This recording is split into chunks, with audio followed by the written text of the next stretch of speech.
böyük diqqət yetirildiğinin şahidi oldu. İndi bu 90-cı illərin şəhid ailələridir, itkin ailələrdir. Bunlar indi yada salınır, indi anılır. Dövlət səviyyəsində də, elə bizim təşkilatlar səviyyəsində də. Mən dəfələrlə bunu Qıbrısda 90-cı il şəhidlərinin övladıdır. Mən istəyərəm ki, bunu biz heç hala unutmayaq. Əfsuslar olsun ki, bunu dövlət səviyyəsində qeydə alınmır. Bu təşkilatlar, düzdür, beynində təşkilatlar buna maraqlanmalıdır, eləmirlər. Bizə də dəvət olunmalı edirik. Xəbərimiz olmayana gedə bilmirik və unudulur bunlar. Mən keçən səfərdə Üzbəs xanımın tədbirdə də dedim ki, bu şəhidlərimiz, bu itkinlərimiz kitablara salınsın, dərsliklərə salınsın. Necə ki, əvvəl dərsliklərimiz tarixə salınır, tarix kitabında.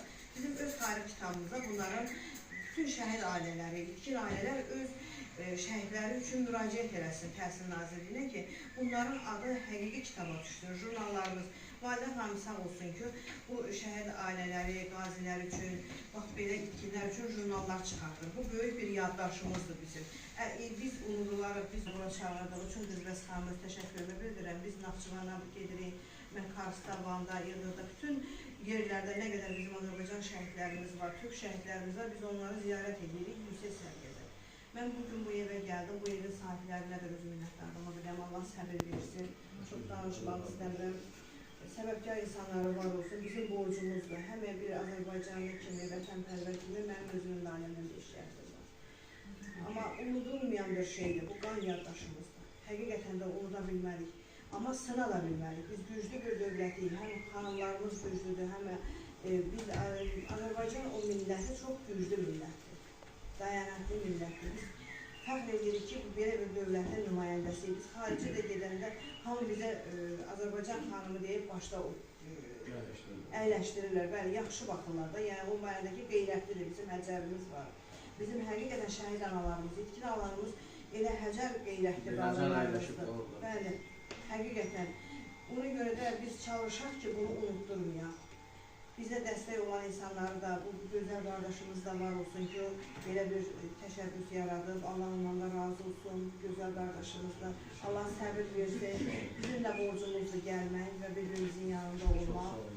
Necə ki, 44 gündə hamımız bir olduq, qələbə bizim oldu. İnşallah sonra da hələ o düşmən ölməyib, hələ onların öz missiyaları var ki, istəyirlər ki, onları, bəli, indi biz tədbirlər keçirdirik, Çexiyada bizim tədbirimiz oldu. Onlar orada öz bunlar əməlləri yenə Azərbaycanın olub vaxtı ilə, müqabilə ilə kiləkkeş kimi yaşamaq üçün verilir. Amma bugün onlar yenə haqq tələb edir, yenə mənimsiyirlər, yenə bizim torpaqlarımızı özünükü verirlər. Çox vaxtınızı almayayım, Allah səbrimizi versin. Özümü, mən kiməm söyləyim, alaca vaxtından mən elə vətənimə həmişə sevən bir vətəndaşım, Azərbaycan vətəndaşıyım. Qərib Azərbaycanlıyım, Sıxbar qayının Saral kəndindəyəm, əziz dostlar. Söhbət odur ki, Çex dövlətində mənim millətim seçdi. 6 il Çex dövləti 6 il, Çex dövlətində bütün Azərbaycanlılar məni seçdilər. 6 il orada bütün dövlət üzərində ki, Azərbaycan qədər bir dövlətdir, 10 milyondan çox əhalisi var. Mən orada 6 il cəmiyyət sədri oldum. Ondan sonra da Almaniyada iş yerlərim vardı, mənim iş yerim çox idi orada. Ondan sonra Çex dövləti